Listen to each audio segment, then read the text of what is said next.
நாங்கள் இன்றைக்கி ரொம்ப சந்தோஷமாக இருக்கோம். பெரிய திருவிழா மாதிரி தான் இன்றைக்கி எங்களுடைய நாள். ரொம்ப வருஷத்துக்கு அப்புறமா மகளிர் தினத்தை வந்து நாங்கள் ரொம்ப சந்தோஷமாக கொண்டாட போகிறோம். எங்கள் தளபதி என்ன சொல்வாரோ அதை தான் செய்வார், எதை செய்வாரோ அதை தான் சொல்லுவார். ஸோ கண்டிப்பாக நாங்கள் எங்களுடைய எல்லாருடைய சப்போர்ட்டாக அவருக்கு கண்டிப்பாக இருக்கும். கண்டிப்பாக அவருக்கு நான் ஃபுல் சப்போர்ட் கொடுப்போம். பெண்களுக்கு அருமையான திட்டம் நம்ம ஆல்ரெடி நம்ம சொல்லியிருக்கோம். எஜுகேஷன் ரொம்ப சூப்பராக இருக்கும்னு சொல்லியிருக்காரு. எஜுகேஷன் ஒரு குழந்தைங்களுக்கு கொடுத்தாலே அதுவே அவங்கள விட வேலை வாய்ப்பை இம்ப்ரூவ் பண்ணி கொடுத்துரும். அதுக்கப்புறம் மருத்துவத்தை வந்து ரொம்ப நல்லா சூப்பராக கொண்டு வரேன்னு சொல்லியிருக்கிறாரு. அதே மாதிரி எல்லா விவசாயங்களுக்கான எல்லா சலுகைகளும் பண்ணுறேன்னு சொல்லியிருக்கிறாரு. அவரோட ஒவ்வொன்றுமே வந்து செயல்படுற திட்டம், ஏமாத்துற திட்டம் கிடையாது. ஏன்னா அவர் வந்து ஏமாற்றணுன்ற எண்ணத்துக்காக பணம் சம்பாதிக்கணுன்றதுக்காக அவர் உள்ளே வரலை. அவர் வந்திருக்கிறதே வந்து மக்களுக்கு நல்லது செய்யணுன்றதுக்காக வந்திருக்கிறாரு. அதை கண்டிப்பாக பண்ணுவார். அதை கண்டிப்பாக நாங்கள் எல்லாருமே நம்புகிறோம். கண்டிப்பாக நடக்கும். இந்த வருஷம் வந்து எங்களுடைய விக்டரிஸ் அவர்ஸ், எங்களுடைய இதுதான். இன்றைக்கி அவர் வந்து இந்த வாட்டி வந்திருக்கிறது காரணம் பார்த்தீங்கன்னா நம்மளோட எக்கனாமிக் வந்து ரொம்ப மோசமாக இருக்குது, ரொம்ப தரங்கெட்டு கீழே இருக்குது. ஏன்னா ஏகப்பட்ட கடன் வாங்கி வச்சிருக்கிறாங்க.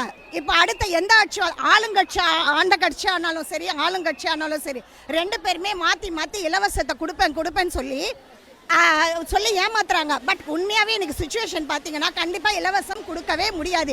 ஏங்க நம்மளால் ஒரு கரும்பு வாங்க முடியாதா? நம்மளால் வந்து வேஷ்டி சட்டை வாங்கிக்க முடியாதா? நம்மளால் ஒரு 1000 ரூபாய் சம்பாதிச்சுக்கிறதுக்கு முடியாதா?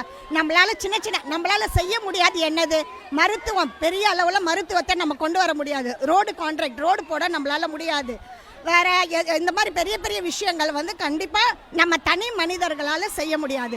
அதுக்கு தான் கவர்மெண்ட்டு, அந்த கவர்மெண்ட்டை வந்து நம்ம எல்லாருமே ஃபுல் சப்போர்ட் பண்ணி அவங்களுக்கு இந்த வாட்டி தளபதியை ஜெயிக்க வைக்கிறோம். கண்டிப்பாக ஜெயிக்க வைப்போம்.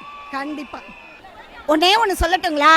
ஒரு விஷயத்த, ஒரு தப்பான விஷயத்த ப்ரொமோட் பண்ணி இல்லாத ஒரு விஷயத்த இருக்குதுன்னு சொல்லி பேசிக்கிட்டே இருக்கீங்க. இப்போ அவங்க ரெண்டு பேரும் ஃப்ரெண்ட்ஸாக எனிதிங், அது அவங்களுடைய பர்சனல். போல்டாக வந்துட்டாரு. இப்போ என்ன பேசுவீங்க?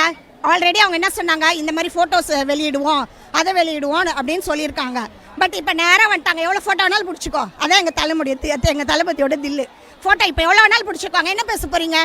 இது வந்து தப்பான ஒரு ரிலேஷன். எவ்வளோ ஃப்ரெண்ட்ஸ் எல்லாரும் ஒன்றா போகிறோம், ஒன்றா வரும். இது ஒரு விஷயமே கிடையாது. ஒரு கல்யாணத்துக்கு, ஒரு ஃபங்க்ஷனில் 2 பேர் சேர்ந்து ஒன்றா வந்தாங்க. இன்னொன்று வந்ததுக்கு முக்கியமான காரணம் நான் என்ன எப்படி நினைக்கிறேன்னா, தளபதியோடைய கார் வந்தாலே 100 பேர், எவ்வளோ பேர் பின்னாடி வந்துக்கிட்டே இருக்காங்க. அப்போ அவருடைய காரை பார்த்தா பின்னாடி வருவாங்க. அதனால தான் த்ரிஷா அவங்களுடைய காரில் அவர் பயணித்து வந்தார். ஏன்னா அவர் வராருன்றது தெரியக்கூடாது, பின்னாடி மக்கள் வந்து வரக்கூடாது. இதுதான் ஒரே